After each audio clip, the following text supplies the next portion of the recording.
ആരാധകരുടെ പ്രതിഷേധത്തിന് ഫലം കണ്ടു തുടങ്ങി എന്ന് തന്നെ പറയേണ്ടി വരും. കാരണം ഇത്തവണ ട്രാൻസ്ഫർ വിപണിയിൽ ശക്തമായ ഇടപെടലുകൾ നടത്തിക്കൊണ്ടിരിക്കുകയാണ് ബ്ലാസ്റ്റേഴ്സ് മാനേജ്മെന്റ്. എന്തായാലും ബ്ലാസ്റ്റേഴ്സ് മാനേജ്മെന്റിന്റെ അനാസ്ഥയും ആരാധകരുടെ പ്രതിഷേധവുമെല്ലാം നമുക്ക് മറക്കാം. പുതിയ പരിശീലകനായ ഡേവിഡ് കാറ്റലയുടെ കീഴിൽ പുത്തൻ പ്രതീക്ഷകൾക്കായി നമുക്ക് കാത്തിരിക്കാം. കേരള ബ്ലാസ്റ്റേഴ്സിനെ സംബന്ധിച്ച് നിരവധി ട്രാൻസ്ഫർ റൂമറുകൾ പുറത്തു വരുന്നുണ്ട്.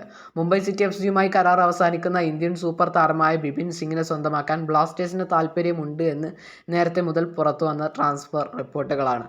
നിലവിൽ ബിപിൻ സിംഗിനെ സ്വന്തമാക്കുവാൻ കേരള ബ്ലാസ്റ്റേഴ്സിനെ കൂടാതെ മറ്റു ചില ക്ലബ്ബുകളും രംഗത്ത് വന്നിട്ടുണ്ട്. കേൽനൗ റിപ്പോർട്ടർ ആശിഷ് നേഗി നൽകുന്ന ട്രാൻസ്ഫർ അപ്ഡേറ്റ് പ്രകാരം ബിപിൻ സിംഗിനെ സ്വന്തമാക്കുന്നതിനരികിലാണ് കേരള ബ്ലാസ്റ്റേഴ്സ് എഫ്.സി.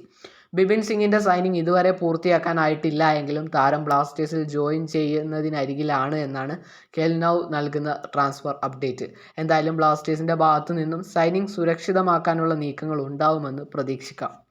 നേരത്തെ കേരള ബ്ലാസ്റ്റേഴ്സിനെ കൂടാതെ ഈസ്റ്റ് ബംഗാളും വമ്പൻ ഓഫറുകളുമായി താരത്തെ സ്വന്തമാക്കാൻ രംഗത്തുണ്ട് എന്നും താരം ഈസ്റ്റ് ബംഗാളിലേക്ക് നീങ്ങുന്നതായിട്ടുള്ള റിപ്പോർട്ടുകളൊക്കെ തന്നെ പുറത്തു വന്നിരുന്നു. അതിനുശേഷമാണ് ഇപ്പോൾ ബ്ലാസ്റ്റേഴ്സ് ആരാധകർക്ക് ആശ്വാസം നൽകുന്ന റിപ്പോർട്ടുമായി കേൽനൗ റിപ്പോർട്ടറായ ആശിഷ് നേഗി രംഗത്തെത്തുന്നത്.